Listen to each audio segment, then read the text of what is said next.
When my wife and family learned about my lottery win, they planned a family trip at my expense. On the day, they abandoned me, my wife's sister's wheelchair-bound daughter, at the airport, saying, "You're in the way." Later, my wife called, screaming. I couldn't hold back my laughter, because my name's Gavin Cole, and if life were a movie, I'd be the guy who gets killed off in the first 15 minutes just to establish how dangerous the villain is.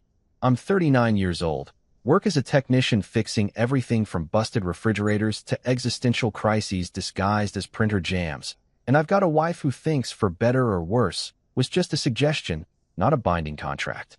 Melissa Cole, formerly Melissa Henderson, back when she still pretended to like me, is the kind of woman who believes she's achieved peak sophistication because she once bought a designer handbag on credit and hasn't shut up about it since. That bag cost more than my first car, and honestly, my first car had more personality and gave me less grief. Life at home had become as predictable as a rerun of a sitcom nobody asked for. Every morning started with Melissa's passive-aggressive commentary about my lack of ambition, which is rich coming from someone whose biggest accomplishment this year was getting verified on Instagram with exactly 200 followers, half of them bots, the other half her own alternate accounts.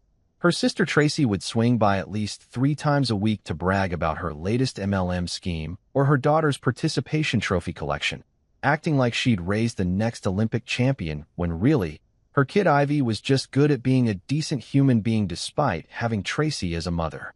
And then there was Linda, Melissa's mother, the woman who could suck the joy out of a puppy party.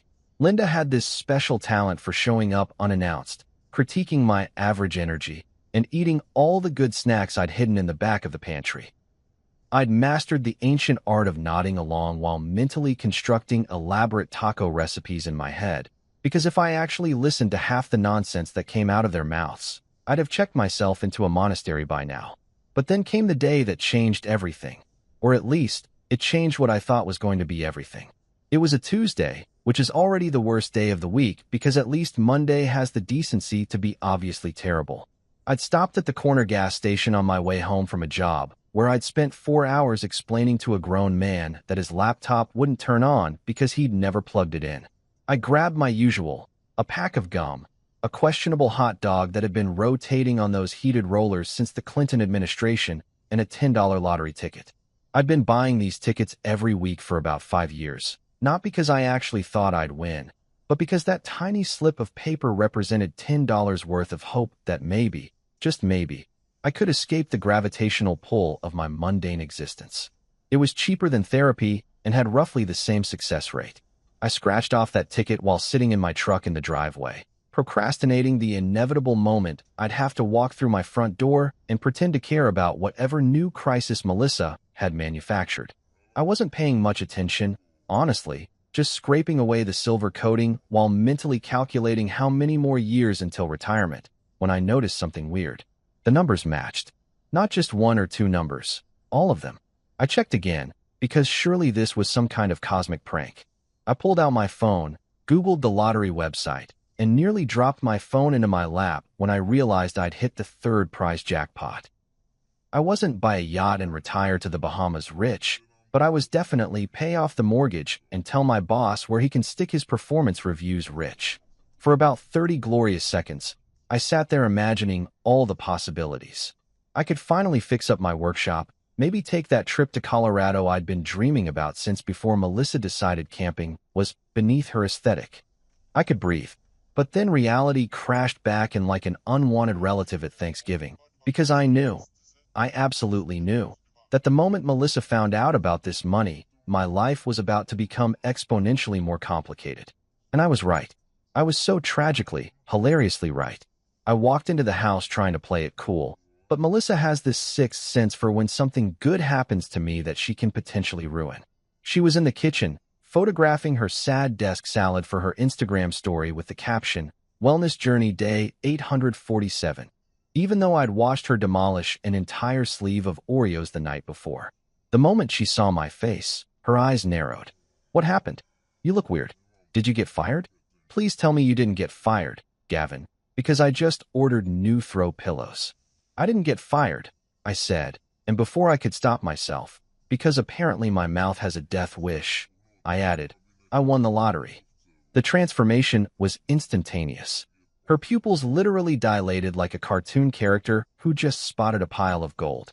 The salad was abandoned. Her phone was forgotten. She practically teleported across the kitchen island. You what? How much? Show me. Show me right now, Gavin. Her voice had gone up about 3 octaves, hitting frequencies only dogs and desperate housewives could hear. I pulled out the ticket and the confirmation email I'd already received. Third prize. It's not retirement money, but it's... Oh my God, we're rich, she squealed, and I didn't have the heart. Or maybe I just didn't have the energy to correct her definition of rich. She was already texting someone, her fingers flying across the screen with the kind of speed she never demonstrated when I asked her to help with literally anything. We should celebrate as a family, she said, her voice dripping with a sweetness I recognized as the auditory equivalent of arsenic in honey. Translation: we should spend your money while you carry the bags and smile for the photos she'll post to prove to her high school friends that she didn't marry a complete loser. I watched her spiral into planning mode, already talking about dinner reservations and calling her mother, and I felt this weird calm settle over me. Because here's the thing about being married to someone who only sees you as a supporting character in her own story, you get really good at seeing the plot twists coming. I knew exactly how this was going to play out. The family would circle like vultures who'd just spotted a wounded gazelle wearing a money belt. They'd all want a piece of my unexpected windfall, would frame it as family helping family, and would somehow make me feel guilty for even thinking about keeping my own money. But standing there in my kitchen, watching my wife transform into a one-woman planning committee for an event I didn't agree to, I made myself a promise. This money was mine. I'd earned it through sheer dumb luck and 5 years of persistent stupidity. And whatever happened next, I wasn't going to be the doormat anymore. I was going to enjoy watching this play out, because if there's one thing life has taught me, it's that karma has a sense of humor darker than mine. And boy, was I about to learn just how funny karma could be. Within an hour of Melissa finding out about my lottery win, my living room had transformed into what I can only describe as a hostile takeover meeting orchestrated by people who thought contributing meant showing up and breathing heavily. The family council had assembled with the kind of speed usually reserved for first responders, except instead of saving lives, they were here to dissect mine. Melissa sat on the couch like she was chairing a board meeting at Goldman Sachs. Her mother Linda had claimed my favorite recliner, the Audacity, and her sister Tracy was perched on the arm of the love seat, scrolling through her phone while simultaneously participating in the conversation, which is a talent only truly narcissistic people possess. They looked like the United Nations of freeloaders. If the UN's primary mission was figuring out how to spend someone else's money while making it seem like a democratic process. I stood in the doorway of my own living room feeling like a defendant about to be sentenced, except I hadn't actually committed any crime unless winning money fair and square was now illegal in the state of wherever the hell I was living. Gavin, sit down, Linda commanded, gesturing to the ottoman like I was a dog who'd just been called to heel. She was already sipping wine, my wine, from the bottle I'd been saving for an occasion that actually mattered, out of one of our good glasses. The woman had the elegance of a buzzard in a blazer. We need to discuss this blessing as a family. Blessing, I repeated, sitting down because apparently standing in my own home was now considered aggressive. That's an interesting way to describe something I won with my own money. Our money, Melissa corrected, her smile so tight it could have cracked her freshly Botoxed forehead. We're married, remember? What's yours is ours. Funny how that principle never applies to your credit card bills, I muttered. But nobody heard me because Tracy had just let out this theatrical gasp like she'd discovered the cure for cancer on her Instagram feed. Oh my God, you guys, I just saw the cutest resort in Los Angeles. Tracy squealed, flipping her phone around to show us a picture of what looked like a hotel from a lifestyle magazine. You know, the kind where they airbrush out all the poor people and fire hazards. We could totally do a family trip. Somewhere luxurious, with a pool and room service, and maybe one of those spas where they put cucumbers on your eyes for $200. I blinked. I'm sorry, did you just say we? As in, we. Plural. As in, you're inviting yourself on a vacation funded by money you didn't win. Tracy looked at me like I'd just suggested we eat our young. Gavin, don't be selfish. Family vacations are important for bonding. You wouldn't want to deny Ivy an experience, would you? And there it was, the trump card. Bringing up Ivy, Tracy's 17-year-old daughter, was their way of making me feel like a monster if I didn't immediately empty my wallet. Ivy was the only decent person in this entire bloodline, a sharp-witted kid who'd been in a wheelchair since a car accident when she was 12, and who somehow maintained her humanity despite being raised by Tracy. Using her as emotional leverage was low even by their standards. Ivy would probably rather I save for her college fund than blow it on overpriced hotel bathrobes, I said. But Linda was already shaking her head, her jowls swaying with the conviction of someone who'd never been right about anything but refused to acknowledge it. Education is important, but so are memories, Linda said, as if she were dispensing wisdom from a mountaintop instead of my recliner. Besides, Gavin, when was the last time you did something nice for this family? Melissa works so hard on her brand. Tracy is raising a special needs child alone, and I've been dealing with my sciatica flaring up again. I wanted to point out that Melissa's brand consisted of posting filtered selfies and occasionally shilling diet tea that gave people diarrhea, that Tracy's ex-husband paid child support and alimony that could fund a small nation, and that Linda's sciatica mysteriously only acted up when there was heavy lifting to be done or sympathy to be milked. But I'd learned long ago that logic was a foreign language in this house. Let me get this straight, I said, leaning back and crossing my arms. You want me, the guy who just won this money, to pay for a vacation to Los Angeles, for all of you, so we can bond as a family? A family that, up until an hour ago, barely acknowledged I existed unless something needed fixing or someone needed a ride. Melissa's smile could have cut glass. You're being negative again, honey. Don't ruin the vibe. We're trying to include you in something special. Include me, I repeated slowly, tasting the words like they were spoiled milk. In my own vacation. That I'm paying for. How generous. It's only fair we all benefit from this blessing, Linda chimed in, taking another sip of my wine. She was already halfway through the bottle, which probably cost more than she'd contributed to society this year. Money changes people, Gavin. We're just making sure you stay grounded. Tracy nodded enthusiastically, finally looking up from her phone. Exactly. Plus, think about the Instagram content. We could all post from the same location, really show family unity. My followers would eat that up. I cleared my throat, trying to inject some sanity into this asylum masquerading as a living room. Here's a wild idea. What if I, the person who actually won the money, decided what to do with it? Maybe I want to take a trip. Solo. Just me. Alone. With nobody asking me to carry their bags or take their photo in front of a fountain. The room went silent. You could have heard a pin drop, or in this case, Linda's judgment crashing down like a ton of bricks wrapped in passive-aggressive disappointment. That's the most selfish thing I've ever heard you say, Melissa said quietly, and I could tell she was gearing up for the guilt trip of a lifetime. After everything I've done for you, everything I've sacrificed. What have you sacrificed? I interrupted, and even I was surprised by the edge in my voice. Your job? Oh wait, you don't have one. Your time? You spend 6 hours a day online shopping and watching reality TV. Your dignity? Pretty sure that shipped out around the same time you started an OnlyFans for artistic expression that got 3 subscribers, 2 of which were bots. Melissa's face went red. Tracy gasped. Linda clutched her pearls, literal pearls, the fake ones from JCPenney that she claimed were family heirlooms. How dare you? Melissa started, but before this could escalate into World War III, I heard the distinctive sound of wheels on hardwood. Ivy rolled into the room in her wheelchair, and the temperature immediately dropped. The kid had this way of commanding a space without saying a word, probably because she'd spent years watching these 3 operate and had developed a finely tuned bullshit detector. What did I miss? She asked, parking herself next to me. Let me guess. They're trying to convince Uncle Gavin that paying for a vacation he doesn't want to go on is somehow his idea? Ivy, adults are talking, Tracy said sharply. Adults, Ivy repeated, looking around the room. Right. The adults who've been screaming about a free trip for the past hour. Very mature. Much adult. I couldn't help but grin. This kid was going to rule the world someday. Linda cleared her throat, trying to regain control. Let's take a vote.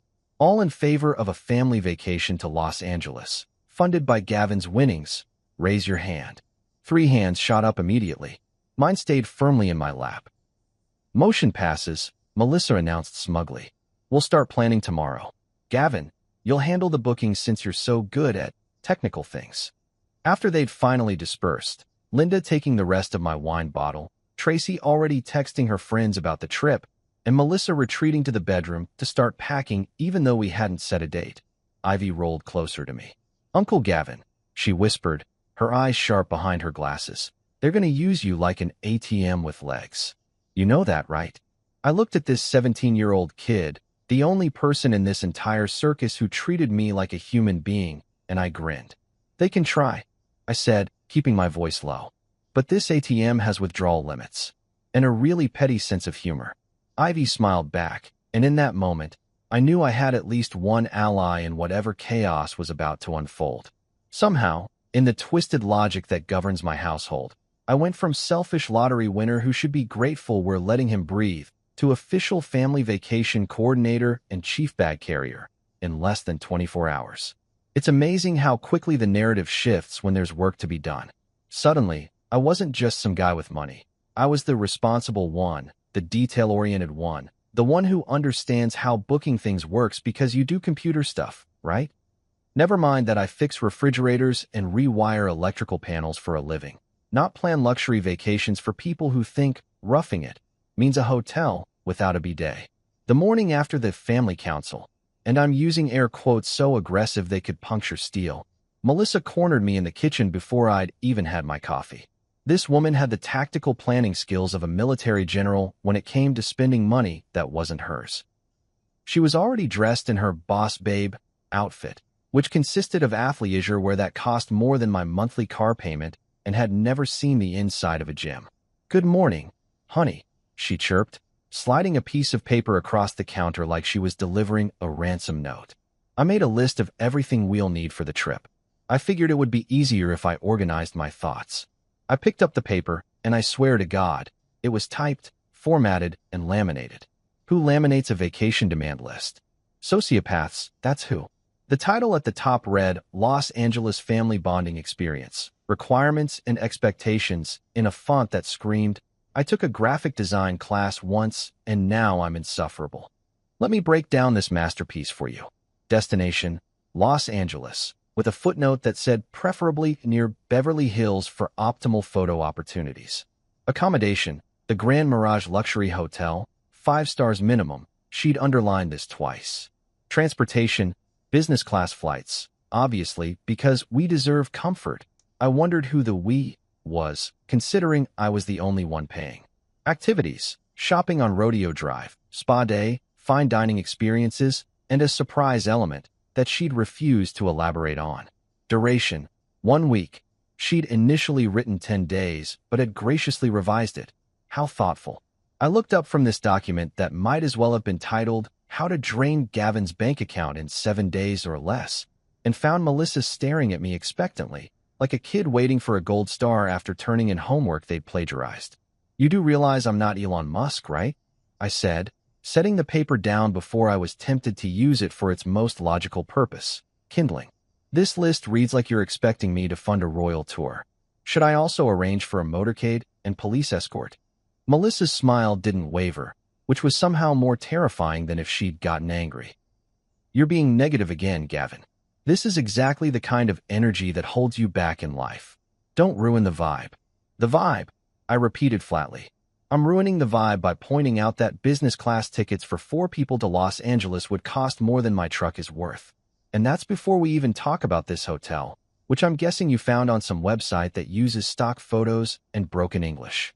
It's a legitimate 5-star hotel, she insisted, pulling out her phone to show me the website.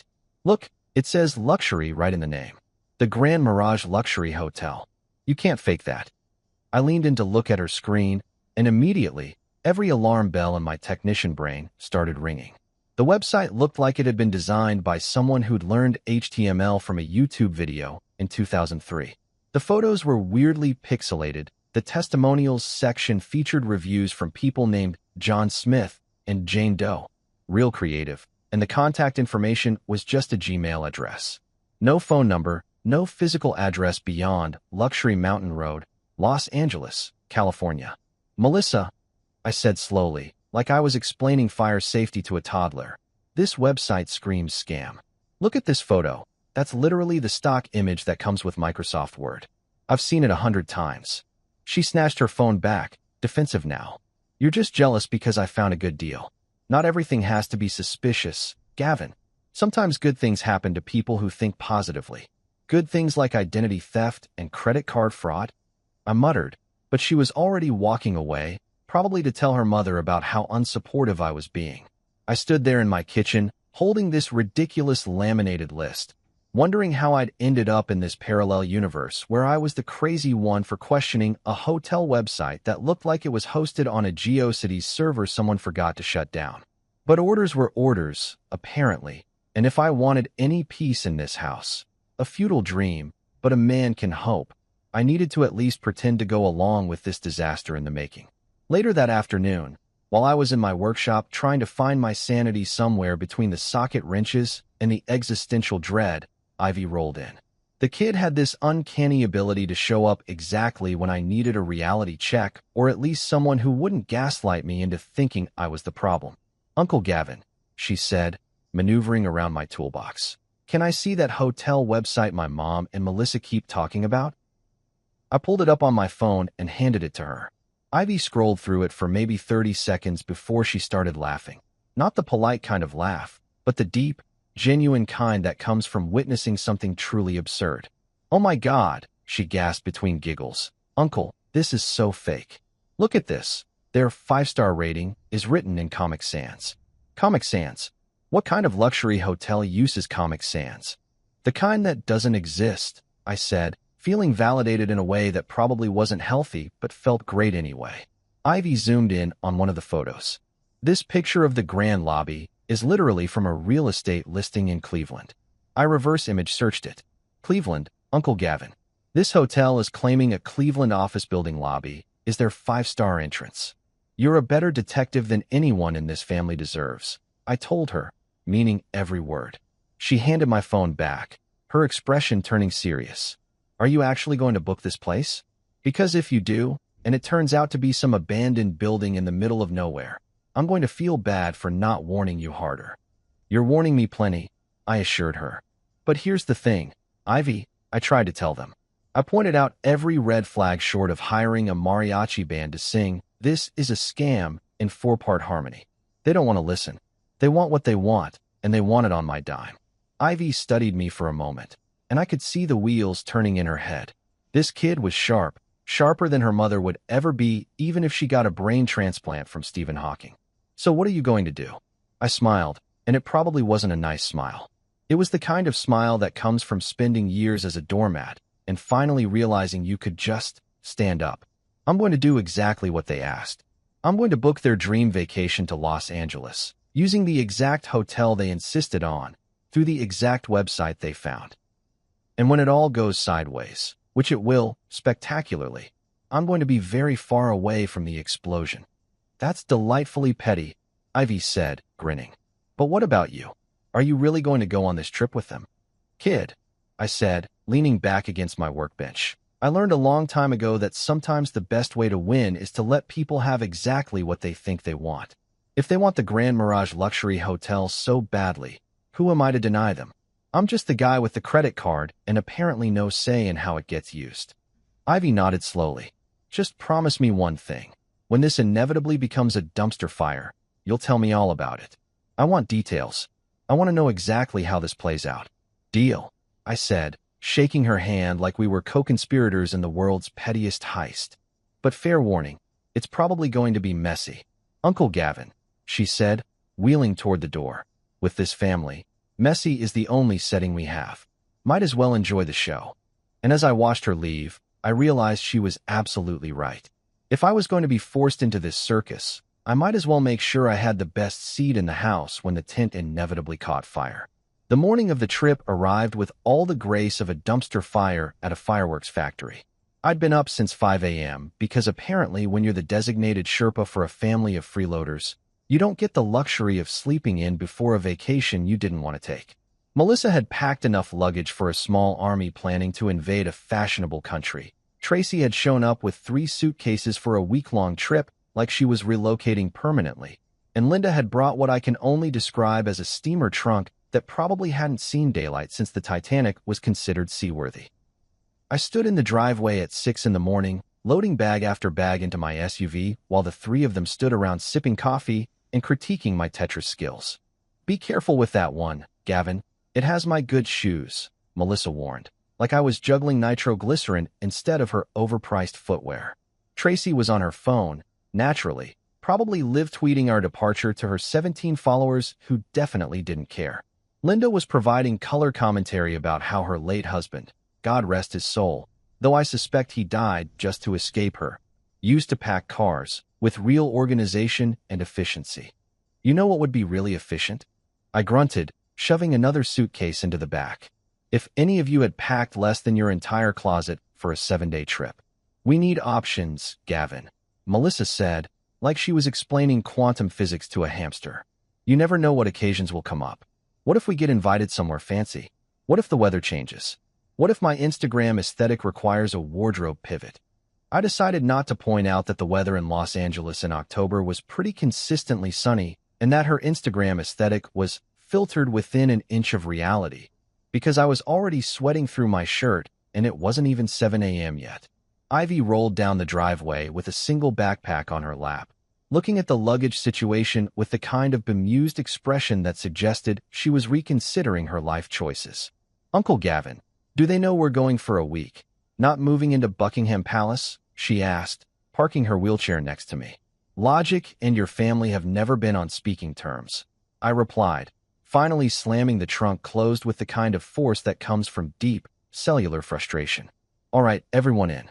We need to leave now if we're going to make it through security before our flight boards." The drive to the airport was exactly as peaceful as you'd imagine transporting 3 narcissists and 1 teenager who was silently documenting everything for future therapy sessions would be. Melissa sat in the passenger seat, alternating between checking her makeup in the visor mirror and reading aloud from her phone about all the exclusive restaurants we'd be eating at, restaurants I was apparently expected to book and pay for, naturally. Tracy was in the back seat on a video call with someone, speaking in that loud, performative voice people use when they want everyone around them to know they're important. Linda was complaining about her seat position, the air conditioning, the radio station, and my driving, which was apparently too cautious despite the fact that I was going 5 miles over the speed limit. Ivy sat quietly next to her mother, headphones on, occasionally catching my eye in the rearview mirror and making faces that perfectly captured the absurdity of our situation. The kid had the patience of a Buddhist monk, probably because she'd been dealing with this circus her entire life.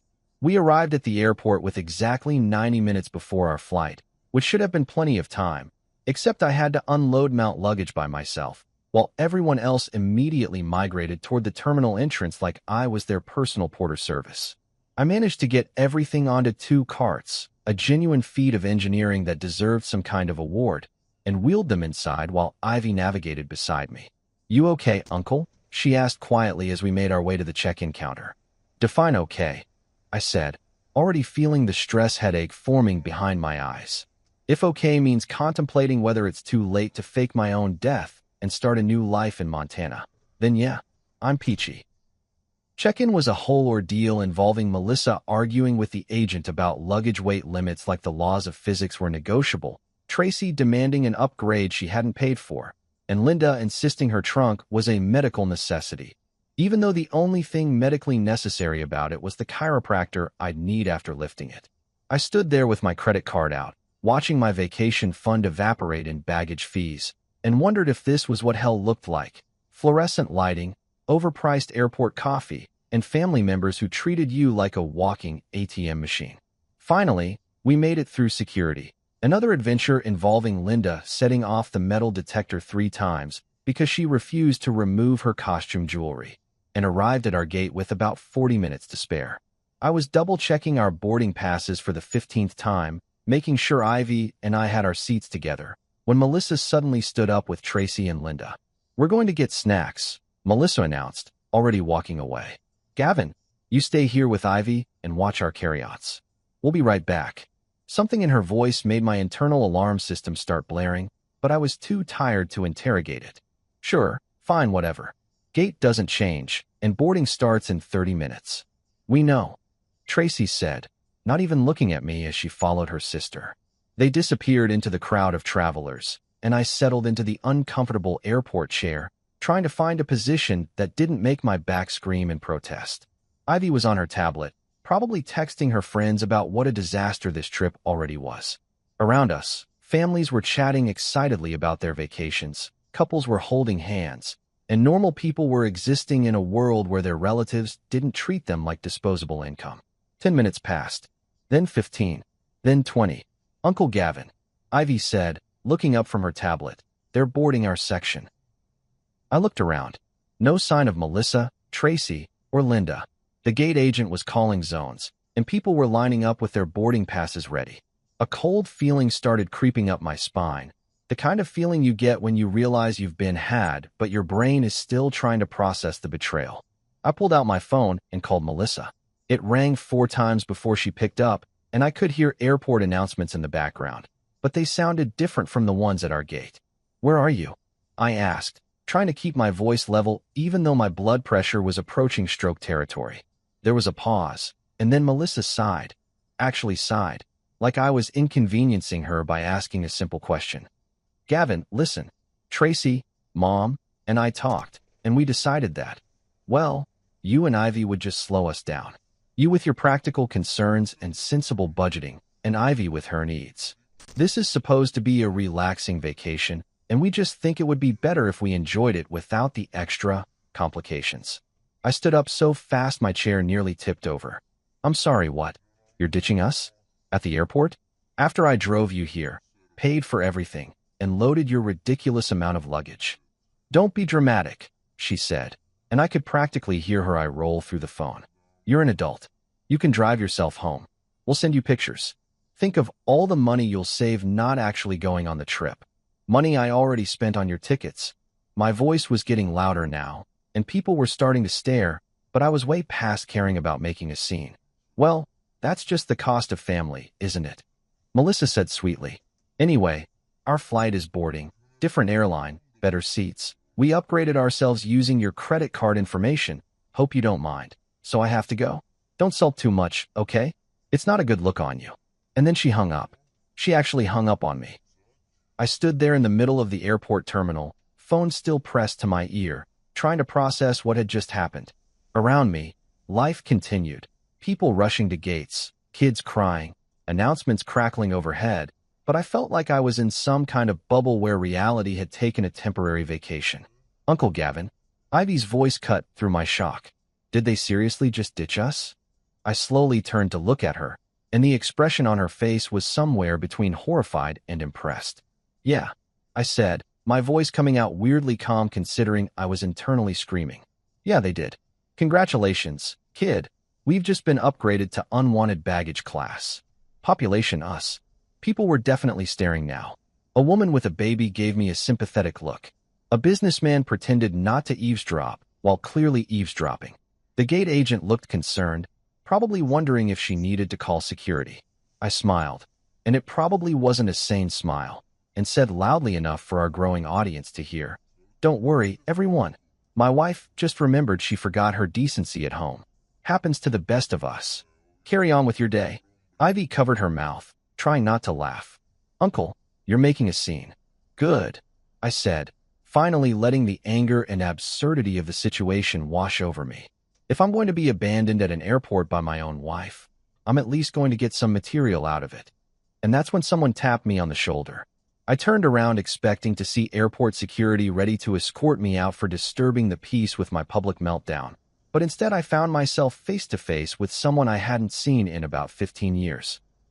Noah Grant stood there holding a coffee cup from one of those overpriced airport cafes where a latte costs more than a tank of gas, wearing a suit that probably cost more than my monthly mortgage payment, and sporting the kind of smile that suggested he'd just witnessed the most entertaining thing he'd seen all week, which, considering my circumstances, was probably accurate. Gavin Cole," Noah said, his grin widening. "Holy hell, man, is that really you? I thought I recognized that voice from across the terminal. You always did have a gift for creative public speaking." It took my brain a second to catch up, probably because it was still processing the fact that my wife had abandoned me at an airport like I was a used newspaper someone left on a bench. But then recognition kicked in, and I found myself staring at my old college roommate, the guy I used to stay up until 3 a.m. with building robots for engineering competitions and debating whether Die Hard was a Christmas movie. It is, fight me. Noah Grant, I said, and despite everything, I felt myself smiling. Man, you look like you actually figured out how to adult. What are you doing here? And more importantly, did you hear that entire phone call? Only the highlights, Noah said, gesturing toward a quieter corner near the coffee shop. Come on, let's grab a seat before you give the people a second act. Though honestly, that was pretty spectacular. Forgot her decency at home. I'm definitely stealing that line. I looked at Ivy, who shrugged and started rolling toward the coffee shop. I could use some hot chocolate anyway, she said. And Uncle Gavin could probably use something stronger, but it's 10 a.m. and we're in an airport, so coffee will have to do.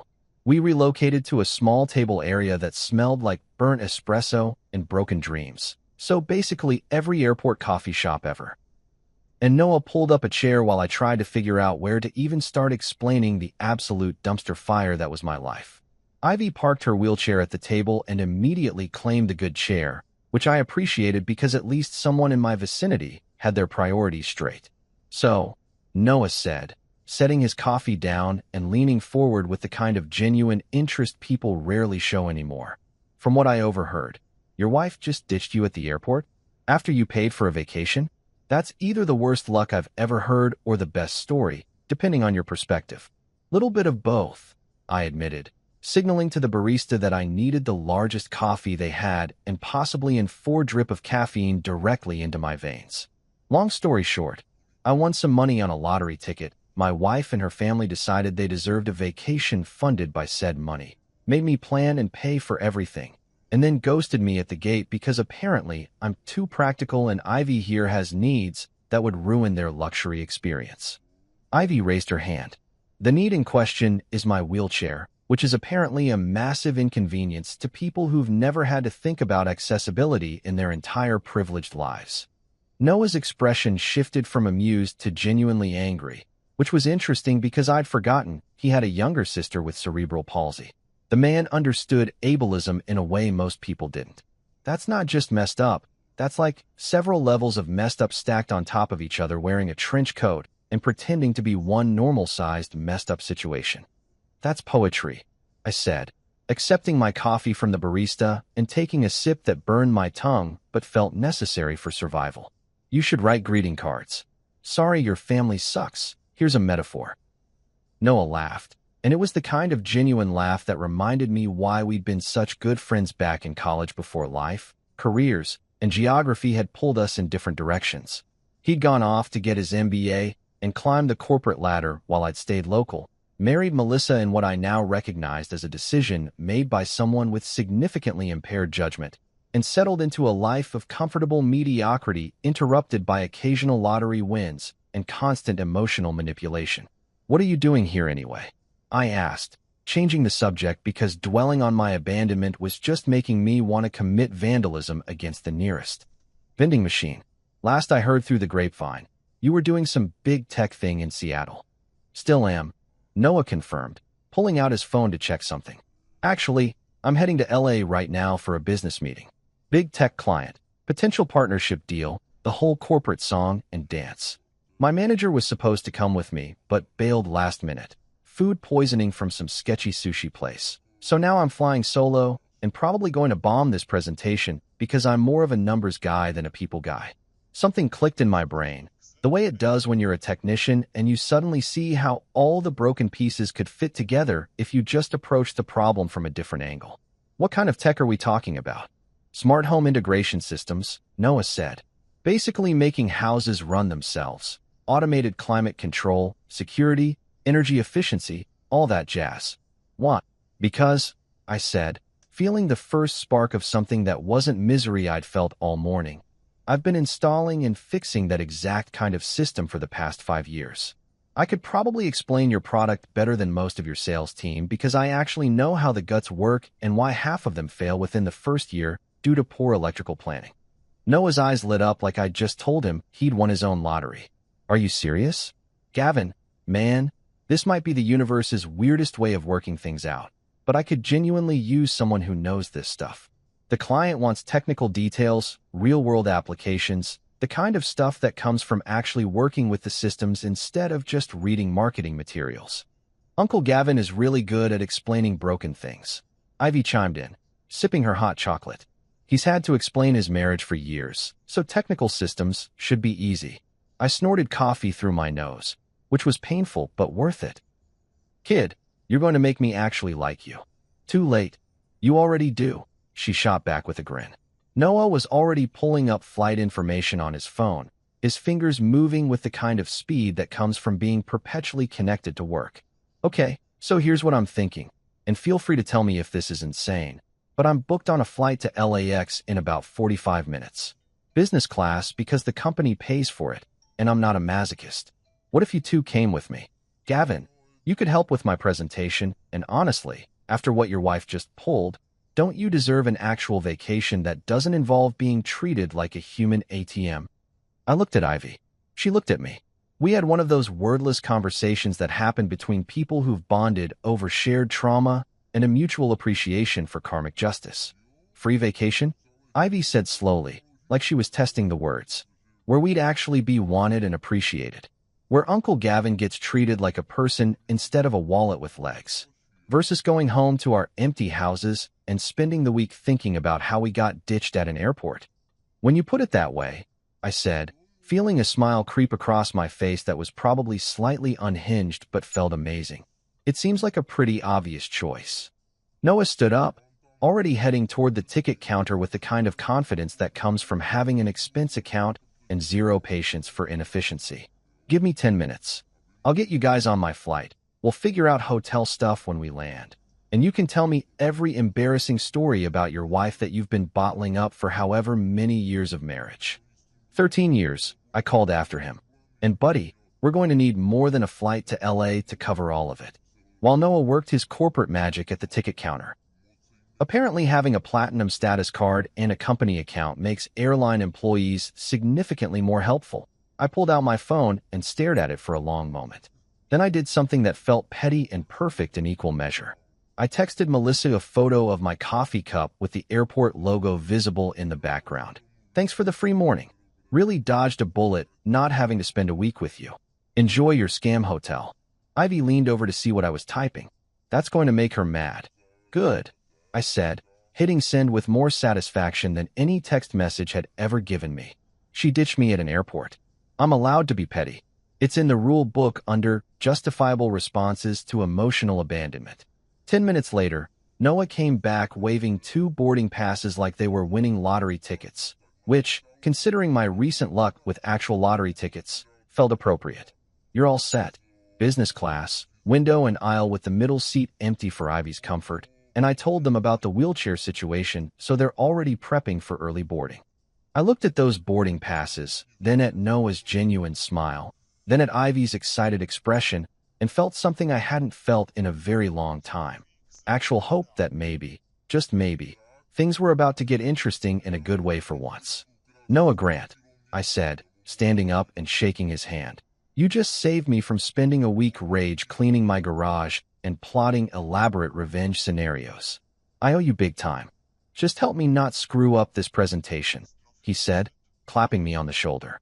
And maybe let me live vicariously through whatever karmic justice is about to rain down on your soon-to-be ex-wife. Deal, I said, and meant it. As we headed toward our gate, the right gate this time, with people who actually wanted us there. I felt my phone buzz with incoming texts from Melissa. I didn't even look at them. Whatever she had to say could wait until I was sipping champagne in business class, living my best life without her. Sometimes the best revenge isn't elaborate or planned. Sometimes it's just living well while the people who wronged you realize exactly what they threw away. And judging by the frantic buzzing of my phone, that realization was starting to hit. If someone had told me 24 hours ago that I'd be sitting in a business class seat at 35,000 feet, sipping complimentary champagne that actually tasted like something other than regret and poor life choices, I would have assumed they were having some kind of psychotic break. But there I was, living proof that sometimes the universe decides to stop kicking you in the teeth and instead hands you a glass of decent bubbly and a seat that reclines to an angle that doesn't make you question your will to live. Ivy was in the window seat next to me, completely absorbed in the fact that business class came with actual meals on real plates instead of the sad peanuts and broken dreams they serve in economy. She was working her way through some kind of fancy pasta situation that probably cost more than my usual grocery budget, looking happier than I'd seen her in months.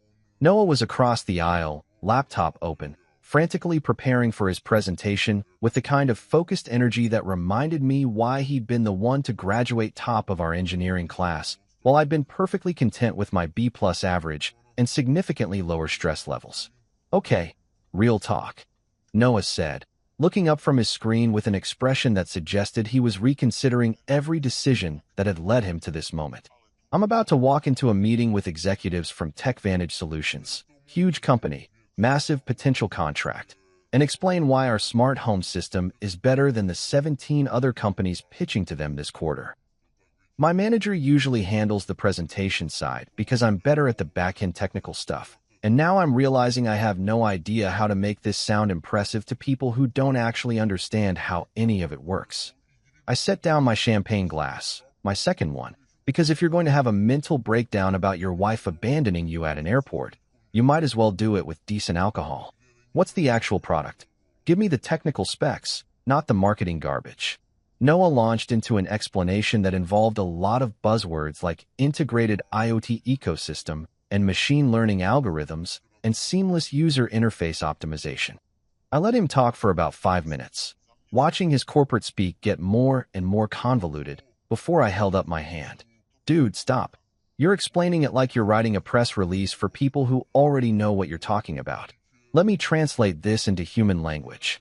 I pulled out my phone and opened the Notes app because explaining things is basically my job and also my primary coping mechanism for dealing with life. Your system is basically a house manager that actually works, right? It learns what temperature people like when they usually come home, which lights they forget to turn off, and handles all of that automatically without requiring everyone in the family to have a PhD in computer science. Noah blinked. Yeah, actually, that's exactly what it is. But how do I make that sound impressive enough for a multi-million-dollar contract? You don't make it sound impressive, I said, getting into the zone the way I always did when someone brought me a technical problem that needed solving. You make it relatable. These executives aren't buying technology. They're buying solutions to problems they actually have. I guarantee every single person in that room has come home to a freezing house because their smart thermostat is too complicated, or has argued with their spouse about who left all the lights on, or has gotten locked out because their smart lock decided to have an existential crisis. Ivy looked up from her pasta. Uncle Gavin once fixed a smart home system where the thermostat was set to respond to voice commands, but the guy had a parrot that kept yelling, "Alexa, set temperature to 90, and the family couldn't figure out why their house felt like Satan's armpit. Noah started laughing so hard, he almost knocked over his laptop. That's perfect. That's exactly the kind of story that would make this relatable. Do you have more of those? Brother, I have years' worth of smart home disasters, I said, feeling more useful than I had in months. I've seen systems that locked families out of their own houses, thermostats that thought 40 degrees was a comfortable living temperature, and security cameras that kept sending emergency alerts every time a squirrel walked by. The problem with most of these systems isn't the technology. It's that they're designed by engineers who've never actually had to live with their own products. We spent the rest of the flight essentially rebuilding Noah's entire presentation. I told him stories about real installations I'd done, problems I'd fixed, and the common complaints I heard from customers who'd paid thousands of dollars for systems that made their lives more complicated instead of easier.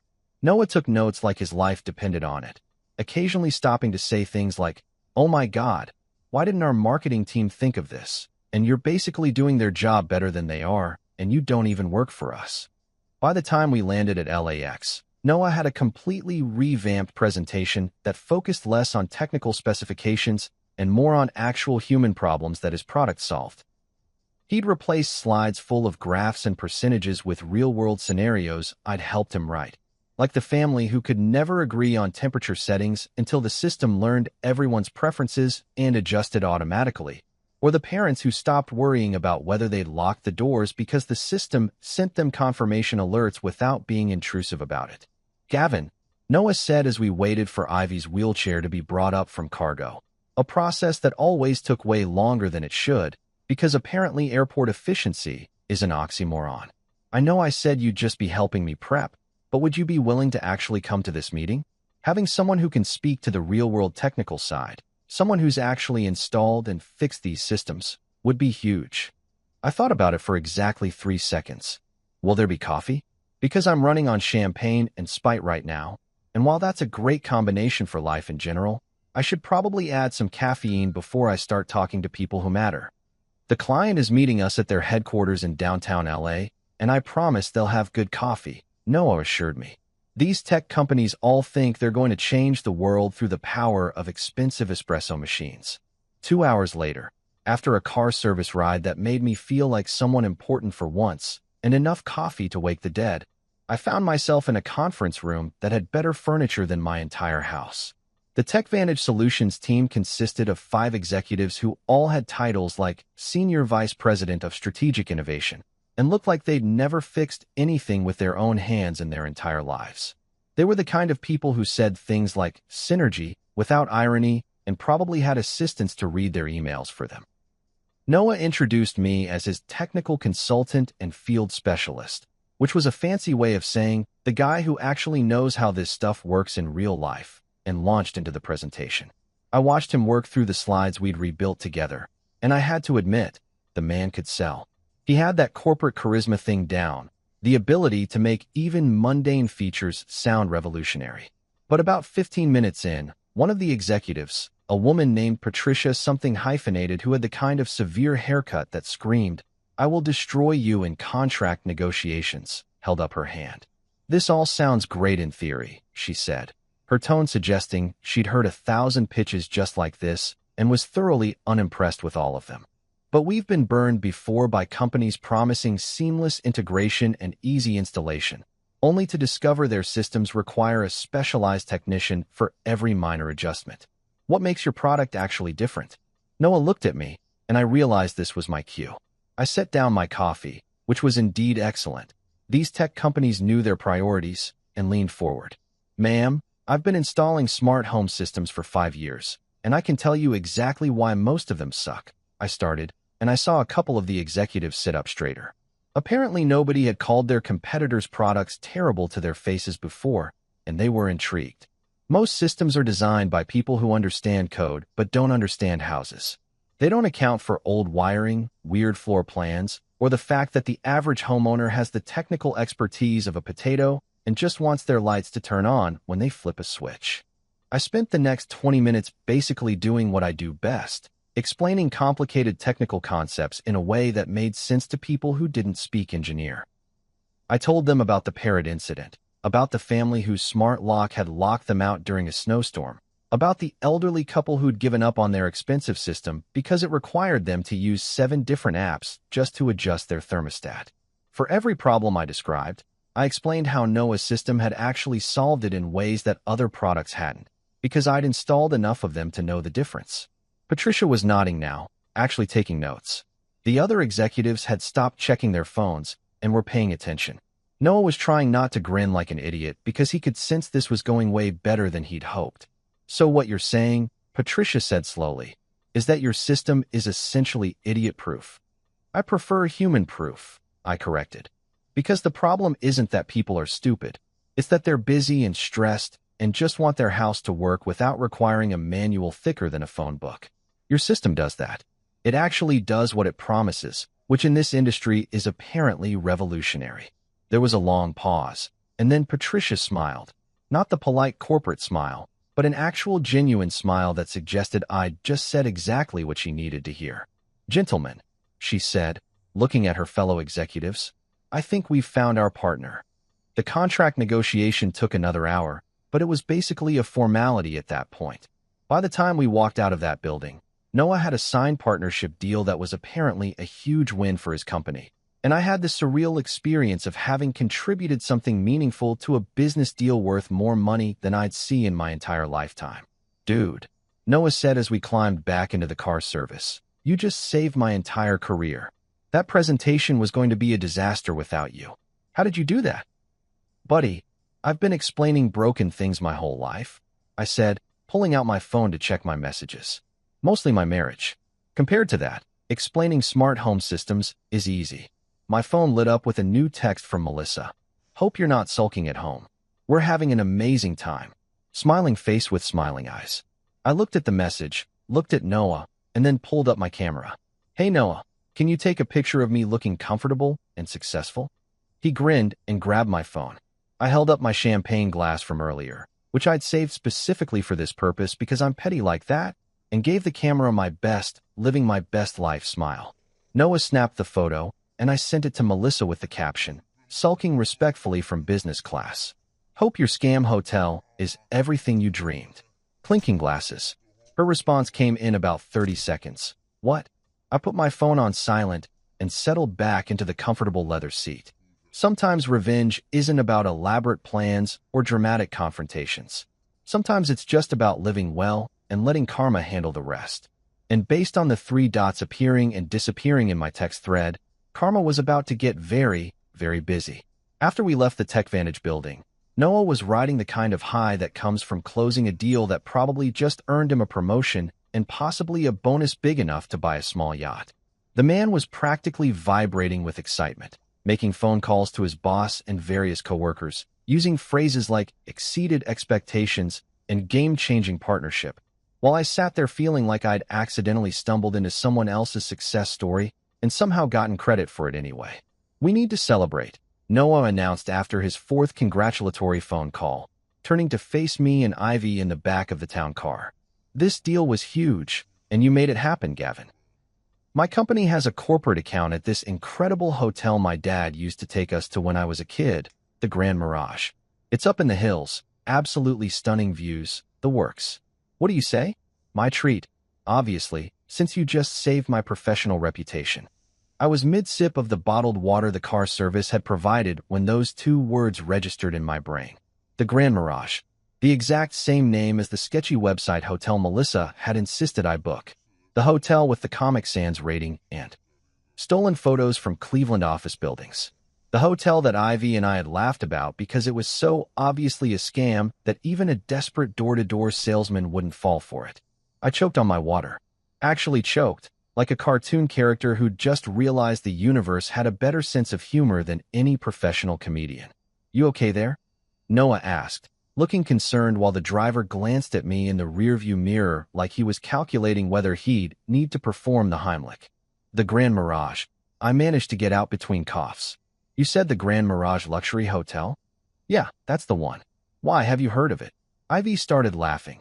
Not the polite kind of laughter you do when someone tells a mediocre joke at a funeral, but the deep, gasping, tears streaming down your face kind of laughter that comes from witnessing cosmic justice, so perfect it borders on divine intervention. Uncle Gavin, she wheezed, clutching her stomach. Please tell me this is the same hotel. Please tell me the universe is actually this poetic. Same name, I confirmed, feeling a grin spread across my face that probably made me look slightly unhinged. Noah, buddy, that's the exact hotel Melissa insisted I book from some sketchy website that looked like it was designed by someone who learned HTML from a GeoCities tutorial in 1997. The site she found had the same name, but was clearly a scam. Fake photos, no real contact information, the whole 9 yards of internet fraud. Noah's eyes widened. Wait, so your wife tried to book a fake version of a real hotel? That's actually impressive in how badly that could go wrong. Oh, it's going to go wrong, I said, pulling up the scam website on my phone to show him. This is what she found, and I'm willing to bet my lottery winnings, what's left of them, that she and her family are currently standing in front of some abandoned building in the middle of nowhere, screaming at each other about whose fault it is. Noah looked at the website, then at me, then started laughing so hard the driver actually pulled over to make sure we weren't having some kind of medical emergency. Dude, you have to come stay at the real one. You have to. The universe is literally handing you the most perfect revenge scenario in the history of failed marriages. How can you say no to karma served on a silver platter? With room service and Egyptian cotton sheets? I added. The thread count is probably higher than your wife's credit score. Noah confirmed. Ivy raised her hand like we were in class. I vote yes to the Karma Hotel. Plus, I really want to see what a real five-star place looks like compared to the fake one Mom probably showed me 1,000 pictures of. The decision was made. We redirected the driver and started heading toward the hills outside Los Angeles, winding up roads that got progressively more scenic and expensive-looking. The houses went from nice to ridiculous, the kind of places with gates and security cameras and probably helicopter pads on the roof. Everything was manicured and perfect, like we'd driven into a movie set where nothing bad was allowed to happen except in Act 2 for plot purposes. So let me get this straight, I said as we climbed higher, passing a view of downtown LA that looked like a postcard. The real Grand Mirage is this fancy place your family used to visit, and my wife found a scam site using the same name to trick people into thinking they're booking the legitimate hotel. Probably, Noah confirmed. It's a common scam. They clone the name and some photos of real luxury hotels, set up a fake booking site, take people's money, and then send them to some random address that's either abandoned or doesn't match what was advertised. By the time people realize they've been scammed, the website's already shut down and the scammers have moved on. That's diabolical, Ivy said, but she was smiling. And Mom fell for it because she was too busy imagining her Instagram posts to actually verify anything. In her defense, I said, feeling generous for about half a second, she was very focused on spending my money as quickly as possible. Due diligence takes time, and time doesn't get you likes on social media. The town car finally turned onto a private road marked with a discreet sign that just said Grand Mirage in elegant script. No luxury hotel in Comic Sans, no pixelated photos, just understated class that screamed, if you have to ask about prices, you can't afford it. We drove up a winding driveway lined with perfectly maintained landscaping that probably required a full-time staff of gardeners with degrees in horticulture, and then the hotel came into view. It was absolutely nothing like the photos on the scam website. This place was real, solid, majestic in a way that made you understand why people used words like breathtaking without being ironic. The building looked like it had been designed by someone who understood that luxury wasn't about being flashy. It was about being perfect in ways that made you feel inadequate about your entire life. There were actual fountains, actual valet parking, actual people in uniforms that probably cost more than my entire wardrobe. You ever laugh so hard the universe joins in? I said as the valet opened my door, and I stepped out onto a circular driveway that was cleaner than my kitchen floor had ever been. The valet, a young guy who was definitely questioning the sanity of the disheveled middle-aged man who'd just emerged from the car, talking to himself, nodded politely. Frequently, sir. Welcome to the Grand Mirage. Noah was already heading toward the entrance, calling back, Come on, Gavin, let me show you what a real hotel looks like. Ivy rolled beside me, her wheelchair gliding smoothly over the immaculate pavement, and whispered, Uncle Gavin, this is Karma served with free Wi-Fi, and probably one of those fancy shower heads that makes you rethink your entire home renovation priorities. Kid, I think Karma is serving a full 7-course meal with wine pairings, I replied, following Noah into a lobby that looked like it had been decorated by someone whose day job was designing palaces for royalty. The interior made me want to apologize for my existence. Everything was marble and gold accents and lighting that somehow made everyone look better than they actually were, which was a neat trick I needed to figure out for my bathroom. There were fresh flowers everywhere, the kind that were probably replaced daily because God forbid a petal looked slightly wilted. The air smelled like expensive candles and the dreams of people who'd never shopped at Walmart. A concierge approached us immediately, smiling like we were the most important guests she'd seen all day, even though I was wearing jeans and a polo shirt that had a small coffee stain I tried to hide by tucking it into my belt. Mr. Grant, wonderful to see you again. We have your suite ready, and I understand you'll need an additional room? 2 rooms, actually, Noah said, gesturing to me and Ivy. And make sure one is fully accessible. My friend's niece needs wheelchair accommodations. Of course, sir. We have several accessible suites available. May I suggest the Mountain View suite? It has a roll-in shower, wider doorways, and a balcony with what I'm told is a rather spectacular sunset view. Ivy looked at me with an expression that suggested she might actually cry from happiness. The kid had probably spent her entire life dealing with places that claimed to be wheelchair accessible, but actually meant, "We have a ramp somewhere in the back by the dumpsters, and good luck with everything else." "That sounds perfect," I said, then remembered I was supposed to be a responsible adult. "But Noah, man, I can't let you pay for all this. You've already done enough." "Gavin, you just helped me close a deal that's going to make my company about $15 million over the next 3 years," Noah interrupted, signing something the concierge handed him. "My boss literally called me a hero. Let me buy you a hotel room. Consider it an investment in our renewed friendship and also payment for putting up with what I'm assuming is about to be the most entertaining series of texts from your wife in the history of marital communication breakdowns." As if on cue, my phone started buzzing. Not just one text, but that rapid-fire buzzing that indicates someone is having a complete meltdown and has decided to document it via message. I pulled out my phone and saw 17 messages from Melissa, each one more frantic than the last. The most recent one just said, "Gavin, call me right now, this isn't funny." I looked at Noah, then at Ivy, then at the beautiful lobby of the real Grand Mirage Luxury Hotel, and felt something I hadn't felt in years. Genuine, uncomplicated joy. "I think I'm going to let those marinate for a bit," I said, putting my phone on silent and following the concierge toward the elevators. "Maybe check them after a hot shower and whatever room service this place offers." "The Colorado lamb is excellent," the concierge offered helpfully. "Perfect," I said. "I'll take that, and also whatever's most expensive, because apparently I'm celebrating my wife's poor life choices and excellent timing." As we rode the elevator up to our rooms, Ivy leaned over and whispered, "This is the best day ever, and I didn't even have to do anything except get abandoned at an airport." "Welcome to the club, kid," I said. "Population, people who are about to have a significantly better vacation than they planned." After we got settled into our respective rooms. And I used the term rooms loosely because my suite was approximately the size of my entire first floor at home and had a bathroom that could have housed a small family comfortably. I took what might have been the best shower of my entire adult life. The water pressure was powerful enough to strip paint. The temperature controls actually worked without requiring a degree in mechanical engineering, and there were about 7 different types of soap that all smelled like money and good decisions. I emerged feeling like a new man, or at least like a man who'd temporarily forgotten that his wife had abandoned him at an airport that morning.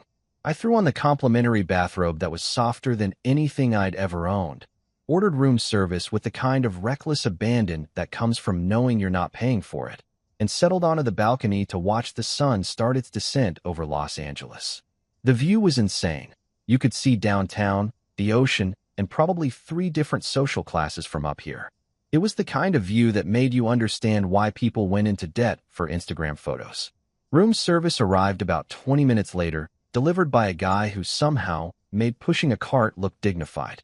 He set up my food on the balcony table like he was preparing a state dinner, complete with actual silverware and a linen napkin that was probably worth more than my work uniform. I'd ordered a steak that cost $47. Which felt obscene until I tasted it and realized that cows could apparently taste different when they'd lived better lives than me. And a side of truffle fries that were so good they made me question every French fry I'd ever eaten before this moment. I was about halfway through my steak, dipping my fries in some kind of aioli that probably had a name I couldn't pronounce, when my phone rang. Melissa's name flashed on the screen, accompanied by a photo from our wedding where we both looked young and optimistic and deeply ignorant about what the next 13 years would bring. I let it ring twice more while I chewed thoughtfully on a truffle fry, considering my options. I could ignore it completely and enjoy my meal in peace. I could answer and immediately hang up. Or I could answer and see just how badly her day had gone, which, based on her increasingly frantic texts, was probably somewhere between mild inconvenience and complete disaster requiring federal intervention. The petty part of my brain, which had gotten significantly louder since this morning, voted for option 3. I answered the call and put it on speaker because if I was going to witness a meltdown, I might as well have ambience. "Hello," I said pleasantly, like I was answering a call from a telemarketer I was about to politely decline. "How dare you trick us?" Melissa's voice exploded through my phone speaker so loudly that a bird on a nearby tree literally flew away in alarm. "This place is a dump. An actual dump. There's graffiti on the walls and broken windows, and I think I saw a raccoon." I nearly choked on my fry, which would have been a tragedy because these fries were too good to die during. I took a sip of the wine I'd also ordered, a Cabernet that the room service guy had recommended, and that tasted like liquid sophistication, and tried to keep my voice steady. "What dump?" I asked innocently, looking out at my spectacular view of the sunset painting the Los Angeles skyline in shades of gold and pink. "The hotel," she shrieked, and I could hear Tracy and Linda arguing in the background about whose fault this was. "The Grand Mirage. It's an abandoned building. There's no staff, no electricity. The address led us to the middle of nowhere up some sketchy mountain road, and we're stranded. You booked us a scam hotel." "Oh," I said, taking another deliberate bite of my steak. "You mean the hotel from that website you insisted I use? The one with the Comic Sans rating and the stolen photos? That hotel." There was a pause that lasted about 3 seconds too long, which told me she was rapidly calculating whether she could somehow make this my fault despite all available evidence pointing to her own stupidity. "You knew it was a scam," she finally shouted, her voice reaching frequencies that probably violated noise ordinances. "You knew and you booked it anyway to punish us." "Melissa, sweetheart, light of my increasingly dark life," I said, setting down my fork so I could give this conversation my full attention. "You found that website. You showed it to me. You insisted it was legitimate despite me pointing out approximately 17 red flags. You voted, democratically, as I recall, that we would use that exact hotel. I was just following orders from the family council. How is this my fault?" Noah appeared on the balcony next door, having clearly heard the shouting through the wall. He was grinning and holding his own glass of wine, gesturing that he wanted to listen in. I waved him over to my balcony and cranked up the speaker volume, because this was quickly becoming the best entertainment I'd had in years. "Fix this," Melissa demanded, her voice now joined by Tracy's indignant squawking and Linda's wine-soaked commentary about family loyalty. "Fix this right now, Gavin. We're stuck here with all our luggage and nowhere to stay, and it's getting dark." I said thoughtfully, watching Noah mouth, "This is amazing," while trying not to laugh. "That does sound like a problem. A problem that I'm currently unable to help with because, and this is important, I'm not there. Because you ditched me. At the airport. This morning. Remember? This isn't about that," she yelled, which was exactly what someone would say when they realized that it was, in fact, entirely about that. "It's absolutely about that," I corrected, popping another truffle fry into my mouth. "You made a series of choices today, Melissa. You chose to ditch your husband at an airport. You chose to take a trip using his money without him. You chose to use a sketchy website despite warnings. These are what we call consequences, and they're currently coming home to roost on your abandoned mountain road." Ivy rolled onto her balcony, attracted by the commotion, and I gestured for her to come over too. She parked next to Noah, her eyes wide with delight as she realized what was happening. "Put it on video," she whispered. "I want to see her face." I shook my head. Some pleasures were best experienced through audio only, where the imagination could really paint a picture. "Gavin, I swear to God, if you don't help us right now," Melissa started, but I cut her off. "You'll what? Abandon me at an airport? Too late. Spend my money without my permission? Already did that. Treat me like a walking ATM while simultaneously resenting my existence? That's been the last 13 years in a nutshell." I paused for effect, swirling my wine like I was some kind of villain in a movie who'd finally gotten the upper hand. "No, I don't think I'll be helping you out of this particular situation. Sorry, can't hear you over the sound of this incredible 5-star room service. Speaking of which," I held the phone away from my ear and called toward my suite door. "Excuse me, could I get another order of those truffle fries? And maybe the lamb your colleague mentioned earlier?" "Yes, the expensive one." "Perfect." Melissa was screaming something unintelligible now, a combination of curse words and threats, and what sounded like genuine panic. Linda had started crying in the background, the theatrical kind of crying she did when she wanted sympathy and attention. Tracy was on her phone, probably trying to figure out how to explain this disaster to her social media followers who thought she had her life together. "You know what the best part is?" I said, my voice calm and almost cheerful. "I'm actually at the Grand Mirage right now. The real one. The legitimate luxury hotel that you were trying to book. It's spectacular, Melissa. The bathroom has heated floors. The towels are fluffier than clouds. The view makes me understand why people write poetry. And the truffle fries. Oh my God, the truffle fries might be the best thing I've ever put in my mouth, and that includes the wedding cake at our reception. The screaming stopped. There was dead silence on the other end of the line, broken only by what sounded like Linda having some kind of wine-induced emotional breakdown. "You're lying," Melissa finally said, but her voice had lost its confidence. She sounded like someone who'd just realized they'd been outplayed and was desperately hoping for a loophole. "Am I, though?" I took my phone off speaker and switched to video call, then panned the camera around my balcony, making sure to capture the sunset, the city view, the remains of my $47 steak, and the bathrobe that had the hotel's logo embroidered on it. "Does this look like I'm lying?" I heard her gasp, followed by Tracy shrieking, "Is that the real hotel?" in the background.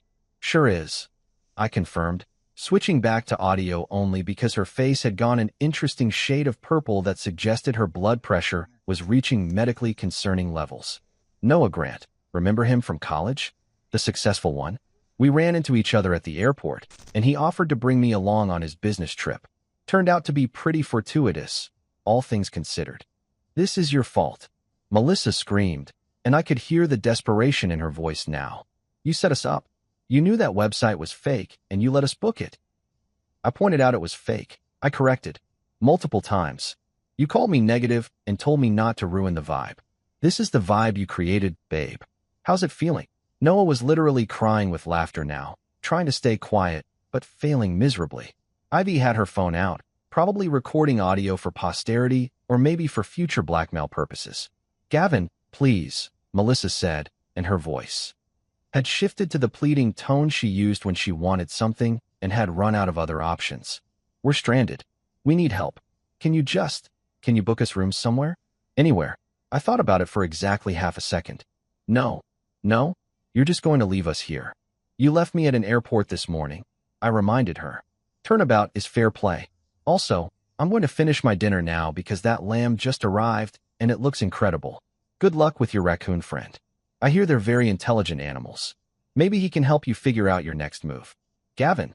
I hung up, just pressed the red button, and ended the call with the kind of satisfaction that probably should have worried me, but instead felt absolutely perfect. My phone immediately started ringing again, but I silenced it and set it face down on the table. "That," Noah said, raising his wine glass in a toast, "was the most beautiful thing I've ever witnessed. You're my hero." "Uncle Gavin," Ivy added, "I'm putting you in my will." That was art. I picked up my wine glass and clinked it against Noah's. "To terrible wives, fake hotels, and the kind of karma that comes with truffle fries.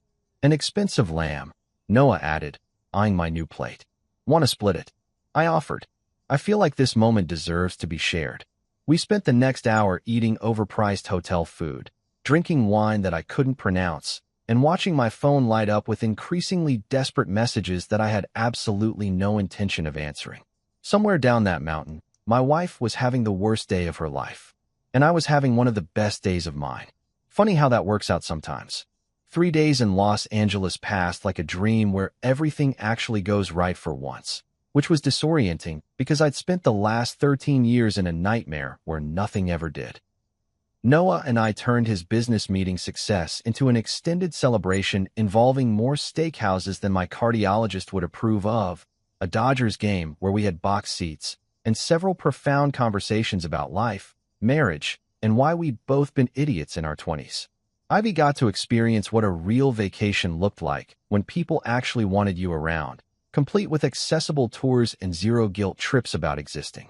But eventually, reality called. Specifically, my boss called asking when I'd be back, because apparently refrigerators don't fix themselves and Mrs. Henderson's ice maker was making concerning noises again, which probably meant she'd been hitting it with a shoe like last time. I caught a flight home, dropped Ivy off at her place. She hugged me goodbye and made me promise we'd do this again, minus the family abandonment part, and drove back to my house with the kind of dread usually reserved for dental appointments and jury duty. The house was empty. Blessed, beautiful, silent empty. No Melissa staging photos in the kitchen, no Linda criticizing my lawn maintenance, no Tracy bragging about her latest pyramid scheme disguised as entrepreneurship. Just quiet. The kind of quiet that makes you realize how much noise pollution you've been living with. I was pouring myself coffee and contemplating whether coming home had been a mistake when I noticed the landline answering machine blinking like a strobe light at a rave. 23 messages.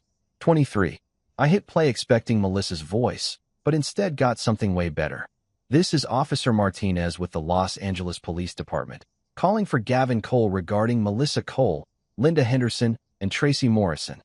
I'm not ashamed to admit I laughed so hard I snorted coffee through my nose, which hurt, but was absolutely worth it.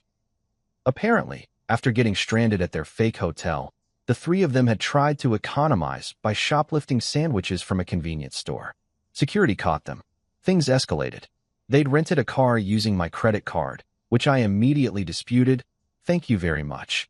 And in their panic to escape some imaginary persecution, Tracy crashed it into a parked police cruiser. You literally cannot make this stuff up. Reality had become more ridiculous than anything I could have invented. The fallout was spectacular. Linda got arrested for disorderly conduct and lost her presidency at her precious social club. Apparently being a criminal doesn't play well with the wine and gossip crowd. Tracy got banned from her gym for bringing negative energy and legal drama into their wellness space, which was the most LA sentence I'd ever heard. And Melissa? Oh, sweet karma. Her influencer sponsorship with that sketchy diet tea company dropped her immediately, citing misalignment with brand values.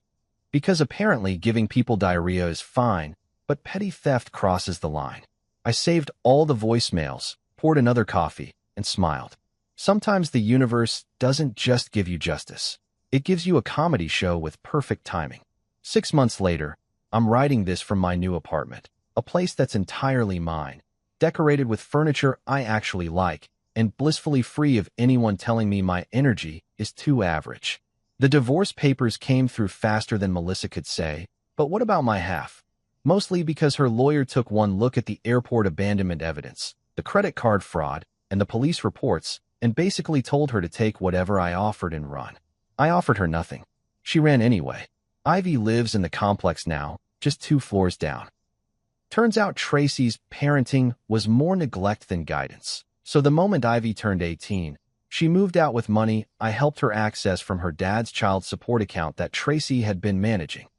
The kid started a podcast called Will Life with Ivy, where she talks about disability rights, toxic family dynamics, and occasionally roasts her mother's MLM schemes.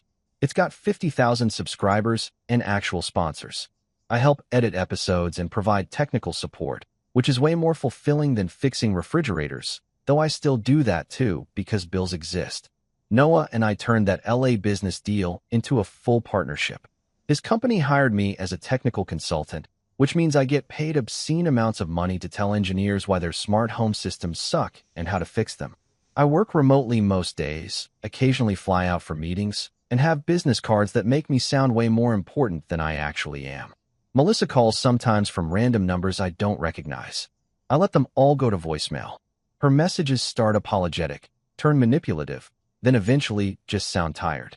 Linda apparently moved in with her after losing her house. Something about unpaid property taxes and wine expenses.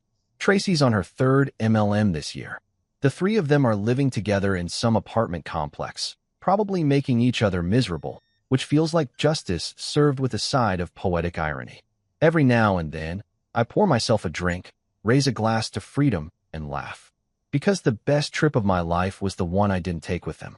Turns out getting abandoned at an airport was the universe's way of saying, "You're free now, buddy. Don't waste it." I didn't.